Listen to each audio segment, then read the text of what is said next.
Sempre gosto de trazer o ponto que o NPS, ela pergunta qual a probabilidade de você indicar aquele produto, empresa, para um amigo. É a força de você indicar para alguém que você realmente estima, que você não vai indicar qualquer porcaria para alguém que você estima. E ele é visto como uma métrica que demonstra se a empresa vai crescer em determinada velocidade, mais alto ou mais baixo, porque ele demonstra se o teu CAC no futuro vai ser mais alto ou mais baixo. Olá pessoal, meu nome é Douglas, eu sou diretor de operações da Resultados Digitais. Vou bater um papo com o André Siqueira, que é um dos profissionais mais renomados de marketing do Brasil. Aproveito também já para dar dica para quem é novo, para se inscrever no canal, receber as notificações sempre que sair alguma coisa nova. E espero que aproveitem a conversa e o bate-papo que eu vou ter com o André. É um super prazer para mim estar aqui com vocês. A gente vai fazer esse papo então, falando um pouquinho mais sobre as métricas que importam, né? Sobre quais relatórios fazer, como se importar com isso, enfim. São coisas que fazem parte aí do dia a dia da gestão, tanto o report interno, né, para a própria área, quanto um report para cima, para a diretoria. Pensando já em eficiência, acho que tem duas métricas principais. Uma é a óbvia, né, que é volume, né? Então saber de fato se aquela métrica, o volume esperado para o atingimento das metas de vendas e de novos deals está adequado, né? E aqui na RD, por exemplo, a gente o target da área de marketing ele está baseado no que a gente chama de Sales Accepted Leads, que é quando depois que o marketing qualifica o lead e repassa para a área de vendas faz uma verificação para ver se esse lead de fato é um lead que tem as características que o sistema indicou. Eu acho que um lado, né, o lado que você comentou de volume, é basicamente um olhar para o funil, né? Então, óbvio, não importa muito, né, no report o número de visitas e tal, mas no fim das contas é saúde do funil. Você olha o número de leads gerados como um proxy, você olha o número de leads passados, o número de leads aceitos, e dá para olhar até a eficiência em vendas depois também, como por mais que seja um resultado em conjunto com vendas, faz parte ali do trabalho garantir que os leads sejam bons e que a galera esteja fechando. E aí eu acho que tem essa visão funil que reflete o que você falou de volume e pegando para o lado saúde, né, o quanto vale a pena esse funil, acho que faz sentido a gente explicar essa sopa de letrinhas que a gente usa o tempo inteiro aqui e que certamente faz toda a diferença, são métricas importantes. Então, vou começar com algumas aqui e vou deixar com você, Doug. Beleza. LTV. Bom, LTV, quando eu falo de eficiência de CAC, é ele que ajuda, ele que baliza a eficiência do CAC, na verdade, né? Para saber como eu sei se meu CAC é um CAC saudável ou não. Então, né? Então, peraí, já que você está falando CAC, vamos... CAC, o que é CAC? Beleza, deixa eu voltar então. CAC é o Customer Acquisition Cost, né? Basicamente é o custo de um novo cliente adquirido. Então é um cálculo que ele tem diversas formas para fazer, mas para quem ainda não tem, dá para começar de forma super simples. Por exemplo, pegando quanto você gastou de despesas de marketing e vendas num determinado período, um mês, um quarter, ou um trimestre e dividir isso pelas quantas vendas você fez. Basicamente, o que ele determina é quanto custou em marketing e vendas para trazer uma nova venda. Né? É um cálculo relativamente simples. Então, um exemplo simples aqui, entre salários, vendedores e etc., investimento em paid media, eu gasto 100 mil reais no mês e trago 100 clientes para dentro. Eu divido isso, gastei 100 mil em marketing e vendas, trouxe 100 clientes para dentro, meu custo de aquisição de clientes é de R$1.000. É isso aí, meu custo de aquisição de clientes é R$1.000. E assim, é importante colocar aqui, e aí detalhando um pouquinho mais o que você falou, o que entra no CAC efetivamente? Entra salários então das equipes de vendas, salário das equipes de marketing, gastos com agência de marketing, gastos em promoção de eventos, gastos em mídia paga em Google AdWords, ferramenta, né, RD Station, tudo aquilo que um raciocínio super simples se eu não quiser mais fazer nenhuma venda daqui para frente, o que eu poderia tirar da minha estrutura? Basicamente isso deveria ser o CAC. Aí a gente volta lá para a pergunta inicial, que era Lifetime Value. Eu vou comparar com LTV. A gente usa a sigla LTV para Lifetime Value, que é nada mais, nada menos, né, que quanto esse cliente gasta com você. É isso aí. Né, ao longo da vida dele. É você estimar né, quanto que aquele cliente vai trazer para você ao longo da vida dele. Aí depende muito da natureza da tua venda. Então o e-commerce, por exemplo, tem formas de cálculo de LTV que ele vai medir a recorrência daquele cliente em comprar no teu site, porque potencialmente você fazer o cálculo de LTV com ele de uma compra só não faz muito sentido, né? Então cada tipo de negócio vai ter uma forma diferente de medir o LTV. Para business de recorrência, que por exemplo RD, a gente estima, né, quanto tempo esse cliente vai ficar em média com a gente. Então a gente diz, esse cliente vai ficar em média 50 meses. E aí a gente sabe mais ou menos, a gente sabe certinho o ticket médio que ele trouxe, né, qual que foi o ticket que ele pagou na entrada e mais ou menos como vai ficar o ticket ao longo da vida dele, com base em dados históricos e estimativas nossas. Basicamente com isso eu consigo calcular o LTV, né? Uma coisa importante no cálculo do LTV é saber tirar aquilo que é o custo do produto, né? Então o LTV não é só a receita trazida, né? Ele é a receita trazida menos o custo do produto, que aí seria, digamos, a receita já, a margem bruta, ou a receita descontada os custos de prestação de serviços, custos do software, o custo de venda da mercadoria, essas coisas conforme for a natureza do business. Essa conta para muitos negócios é muito difícil de fazer, né? Então, você pega, por exemplo, para um restaurante, você está investindo ali em marketing, você trouxe o cliente para jantar. Só que você sabe quanto é o ticket daquele jantar, você sabe que ele gastou tantos reais, mas muitas vezes é difícil estimar quantas vezes esse cliente vai voltar depois, para que você consiga alongar esse lifetime value, para você aumentar o valor mesmo de vida do cliente. E aumentar o lifetime value está muito conectado, normalmente, à própria satisfação do cliente.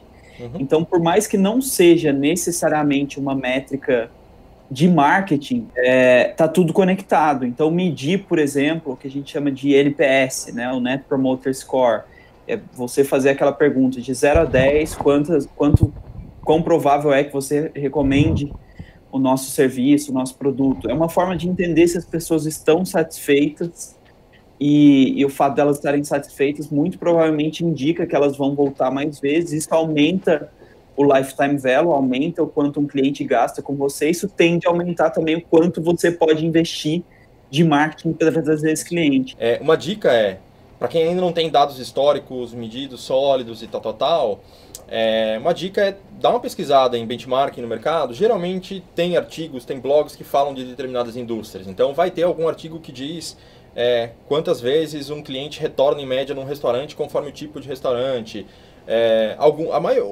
Os artigos em inglês são os mais ricos e tem mais fontes, mas tem também bons artigos aqui em português no Brasil. Outra palavra da sopa de letrinhas aí, que os CEOs gostam bastante, ROI. Então, o ROI é uma métrica que, até de certa forma, ela é usada de maneira até superficial, né? Que é o Return on Investment, que é o retorno sobre o investimento. É saber se aquilo que você está gastando compensa, se vale a pena gastar ou se não vale a pena gastar, né? E tudo aquilo que você está fazendo, esse cálculo, é um cálculo de ROI, né? Então, e aí o cálculo de ROI, ele é muito específico conforme aquilo que você está fazendo, né? Então, o ROI, por exemplo, ele pode ser um ROI do Google AdWords, né? E aí, puxa, como é que eu vou medir o ROI do Google AdWords? Você vai ver quanto você está gastando com o Google AdWords e quantas leads, ou se você já conseguir fazer o fluxo mais acelerado, quantas vendas você está gerando lá, né? E aí você tem uma noção que, se eu aumentar X no ROI, no AdWords, quanto que eu posso trazer de novas vendas, e sabendo o LTV eu consigo medir efetivamente o ROI da cadeia como um todo, né? Mas claro que no dia a dia não faz sentido eu ficar medindo ROI lá sobre a LTV, né? Você já sabe o quanto um custo de lead, um custo de geração de lead para de pé, né? Você já tem que ter esse cálculo, e aí você faz o cálculo muito mais diretamente ali no canal e tudo mais, para ser até mais simples para quem está atuando no dia a dia, né? O gestor de marketing, muitas vezes, ele pode falar, olha, para cada R$1 investido na campanha, eu gerei R$3 de vendas. Só que isso não inclui, por exemplo, quanto custou o produto ou serviço que você está vendendo. Então, muitas vezes, você está gerando R$3 de vendas de um produto que te custou 5, que te custou 6. Então, não é um investimento valioso para a empresa, não é um ROI que faça sentido. Então, eu vejo bastante gestor de marketing, especialmente em agência, né? O pessoal falou, a campanha de AdWords aqui, ela tá excelente, eu botei aqui, a cada 10 reais que eu botei em AdWords, eu trouxe 50 reais em vendas. Mas vendendo o quê? Quanto custou esse produto? Qual que é a margem de lucro? Então, eu tenho, sei lá, esse celular aqui. Poxa, eu sei que ele é vendido por 4 mil reais, eu sei que ele custa para a loja 3.500 reais, eu tenho 500 de margem. Desses 500 de margem, eu vou tirar ali um pedaço que eu sei que é lucro, então, sei lá, 300 reais, e eu tenho 200 para aquisição. Então, eu já mando para o meu analista isso, olha, na hora de vender esse aparelho aqui, eu tenho que trabalhar com uma aquisição com custo de venda de 200 reais no máximo. Num negócio mais complexo, como o RD, que a gente trabalha com lead, dá para estipular o valor de um lead, né? Então, um lead de qualidade tal, eu sei que de cada 10 leads desse perfil, um vai fechar venda. Então, eu já sei que, beleza, se um vai fechar venda, eu tenho dentro dessa margem isso, eu já tenho estipulado mais ou menos quanto vale para mim cada um desses leads, e é isso que eu vou colocar de meta para quem está operando lá na ponta. Ô Doug, vamos falar um pouquinho de cada um desses relatórios. Se a gente estiver pensando num relatório diário, que informações precisam ter e o que a gente espera desse relatório? Tá, vou usar o exemplo aqui da RD. A gente tem quantos leads a gente está gerando, qual que é a nossa meta de leads, né? Então, super importante ter a meta para saber se está desempenhando bem ou não. Quantos leads a gente está gerando por tipo de lead, né? Então, a gente tem algumas classificações, né? E tipo de lead. A gente tem as conversões para o meio do funil. Então, quantos desses leads estão convertendo para o meio do funil ao longo dos dias. Então, o que a gente chama de MQL, né? Que é o Marketing Qualified Leads. E a gente tem quantos desses MQL estão convertendo para passar para vendas, né? Então, e a gente acompanha tudo isso por perfil, numa base diária, além dos custos de pay-per-click, né? Quanto está o custo dessa geração de leads, na verdade, né? Então, assim, a gente tem as diversas canais de geração de leads, então, Facebook Ads, a gente tem Google AdWords, a gente tem busca orgânica, a gente tem LinkedIn, por exemplo, ou às vezes um evento, né? Então, e a gente monitora todos esses leads, quanto eles estão entrando e quanto de custo eles estão gerando. Obviamente que alguns, como eventos, não vai ser o custo, né? Você não consegue medir em tempo real, ali não faz tanto sentido. Mas esses de mídia paga, principalmente, é fundamental medir na base diária quanto está sendo essa geração, para comparar quanto que a gente tem de orçamento no mês e saber se a gente está gastando na proporção correta, né? Eu até acho que, normalmente, na minha avaliação, no dia a dia, você não tem tanto essa preocupação de entrar nos detalhes, de avaliar a campanha e etc. Eu vejo muito o relatório do dia como uma forma de buscar grandes mudanças muito bruscas, enfim, anormalidades. Então, eu lembro, por exemplo, eu acho que esse exemplo é perfeito. Eu lembro de uma vez na RD que o nosso time técnico atualizou o WordPress do nosso blog e, sem querer, ajustou uma tag que basicamente bloqueava o Google de acessar o nosso conteúdo. Então, do dia para a noite, a gente tinha um tráfego absurdo de visitantes no Google, de repente, no outro dia, estava próximo de zero. E aí, cara, no dia eu vi e falei, caramba, aconteceu uma coisa aqui muito anormal, vamos olhar o que está acontecendo. E aí a gente conseguiu corrigir, no dia seguinte a gente conseguiu ajustar. Se eu não estou olhando isso todo dia, se eu estou olhando na semana, ou se eu estou olhando no mês, fica muito tarde, eu já perdi uma semana inteira de tráfego no Google. A gente passa por um relatório semanal, que aí eu começo a olhar muito mais com esse viés de quanto eu estou caminhando para bater a meta. Será que se eu mantiver essa trajetória eu vou bater? Se não, eu preciso de ajuste tático, eu preciso de ajuste operacional. Então, de repente, eu vou ter que, por exemplo, olha, está gerando... Eu lancei um material que eu esperava que gerasse muito mais leads, e ele gerou pouco, ele não funcionou. Então, de repente, eu vou precisar ajustar e lançar mais um material naquele mês, para isso tentar dar conta, para isso tentar corrigir o mês. Então, esse relatório semanal, ele olha muito mais para a tática, né, e para aquilo que eu tô tentando atingir naquele mês, né? Quais são as ferramentas essenciais para começar a rastrear os dados de marketing? Pensa aí alguém que já está começando no marketing, está estruturando, ou que seria uma estrutura aí de ferramentas que seria adequado? Cara, o básico do básico do básico, para mim, é Google Analytics, né? Você precisa entender quantas pessoas estão entrando no seu site, você precisa configurar para mapear os leads, enfim, por aí vai. E o Google Analytics agora está integrado com o Google Data Studio. Né? O Google Data Studio ele praticamente já forma um dashboard muito legal do Google Analytics. Tá? É basicamente ir lá e clicar e ele sai pronto. Né? Então é uma dica também para linkar com o Analytics. Agora, depende muito de como você opera, né? E, por exemplo, no nosso caso da RD, a gente usa a RD Station e aí eu consigo trabalhar melhor, por exemplo, lead scoring, quantos leads são passados para vendas e por aí vai. Agora, o básico, para mim, Google Analytics, para tirar o básico de métricas, e algum Excel, alguma coisa nessa linha para você ir colocando o histórico e conseguir gerar histórico de dados, visualizações, para passar depois para um PowerPoint.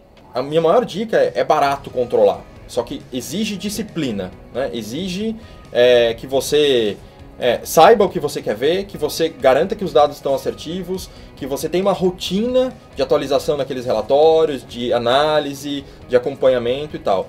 Para mim esse é o ponto fundamental. Isso não é custoso em termos de ferramentas, em termos de métricas e tudo mais. Agora é custoso em termos de tempo que você vai ter que se dedicar. Mas não tem outra alternativa, não existe nenhuma ferramenta do mercado que ela vai fazer o trabalho sozinha. Né? É uma ilusão isso, né? Então, assim, fundamentalmente tem que ter dedicação. Né? E aí é isso que vai ser a proxy do resultado, porque ela vai determinar a disciplina, acompanhamento diário e tudo mais.